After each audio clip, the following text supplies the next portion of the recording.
सर्वोच्च अदालतमा न्यायाधीशहरूको नियुक्ति कसरी गरिन्थ्यो? नेकपा एमालेको एकदम हनुमान, नेपाली काङ्ग्रेसको एकदम हनुमान है, अब तपाईँको माओवादीको एकदम खुङखार वर्षौँदेखि काम गरेको क्याडरलाई अदालतको न्यायाधीश बनाएर लाने प्रचलन सुरु भयो यो पछिल्लो समयमा, हो कि? जुन कुरा राजनजीसँग मैले डिफर गर्थ्यौँ हामी सदनमा, म यो पटक पटक मैले बोलेको थिएँ है।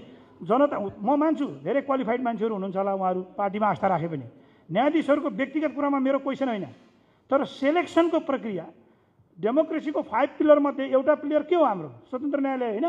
अनि जुन चिज स्वतन्त्र हुनुपर्थ्यो, जसमाथि जनताको भरोसा हुनुपर्थ्यो, त्यस्तो निकायहरूमा के गरियो त भन्दाखेरि पार्टीका झोले कार्यकर्ताहरू लगेर भर्ती सेन्टरको रूपमा जिल्लादेखि माथि ल्याएर चाहिँ तपाईँको के अरे चाहिँ सर्वोच्चसम्म आफ्नो कार्यकर्ता भर्ना गरियो।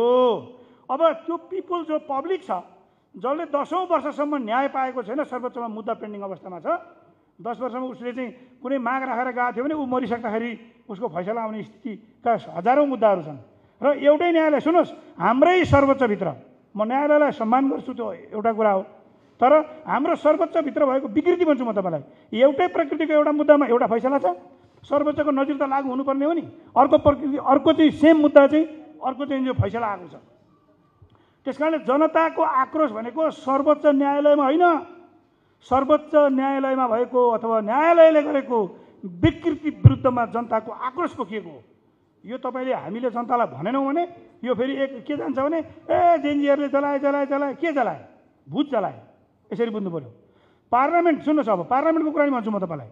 पार्लियामेन्ट सर्वोच्च निकाय हो। अघि हाम्रो गोर्खाको साथीले भन्नु भनेको, अब एमालेको साथीले, म तपाईँका धेरै कुरालाई म सहमति जनाउँदै केही कुरा मैले डिफरेन्स राखेँ। अब हो कि पार्लियामेन्ट जलाउनमा आउँदिनँ भन्नुभयो नि तपाईँले। अनि पार्लियामेन्टभित्र प्रेम प्रसाद पराजुली चलिरहँदा होइन हाम्रा मान्छेहरू कहाँ थिए? प्रेम आचार्य प्रतिनिधिमूलक पात्र हो। प्रचण्डजी प्रधानमन्त्री हुनुहुन्थ्यो सायद त्यति बेला, प्रचण्डजी प्रधानमन्त्री भएको बेलामा पार्लियामेन्टभित्र हामी थियौँ। प्रेम प्रसाद आचार्यले आएर हाम्रो पार्लियामेन्टको कम्पाउन्डभित्र छिरेर आफूलाई आफैले पेट्रोल खनाएर आत्मदाह गरिरहँदाखेरि नेकपा एमालेका अथवा नेकपा काङ्ग्रेसका अथवा माओवादीका हामी जस्ता क्याडरहरू कहाँ थियौँ? तपाईँ आज पार्लियामेन्ट जलाउन आउनु भएन, मैले माने। प्रेम प्रसाद पराजुली जलिरहँदाखेरि हामी कहाँ थियौँ? आचार्य भनेदेखि गल्ती हामीबाट भएको छ। तर ठिक हो, उहाँको लेभलको मेरो लेभलको इमान्दारितापूर्वक म भन्छु, हाम्रो हैसियत शून्य हो। पत्याउनुहोस् नपत्याउनुहोस्, हामीले बोल्ने बाहेक कुनै विकल्प छैन। बोल्यौँ, बोल्दाखेरि थुनिदिन्छन्। उनीहरूसँग बुलेट थियो, उनीहरूसँग ब्यालेट पनि थियो, नक्कली ब्यालेट भए पनि ल्याएर उनीहरूले सदनदेखि संसदसम्म, पार्टीदेखि होइन वडासम्म उनीहरूले क्याप्चर गरेका थिए।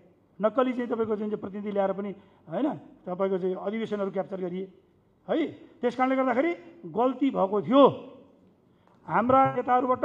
हाम्रो पोलिटिकल सिस्टम, एउटा मान्छे, तपाईँ भन्नुहोस् न, एउटा मान्छे 40 वर्षसम्म एउटा पार्टीको अध्यक्ष भएर बस्न सक्छ? एउटा मान्छे 6 पल्ट प्रधानमन्त्री हुने कुरा लोकतन्त्रमा सम्भव छ? हाम्रो संविधानमा प्रब्लम थियो। त्यस कारण हामीले संविधानमा परिवर्तन कमसेकम यी मेजर विषयहरू, प्रत्यक्ष प्रधानमन्त्रीको सवालमा, त्यहाँबाट मान्छे कतिपल्टसम्म एउटा पार्टीको अध्यक्ष बन्ने अथवा सभापति बन्ने, चिफ भनौँ न, कतिपल्टसम्म पदाधिकारी कतिपल्टसम्म बन्ने, एउटा सांसद एउटा क्षेत्रबाट कतिपल्ट बन्ने भन्ने यी तमाम विषयहरू यो विकृतिको मूल कारणहरू हुन्।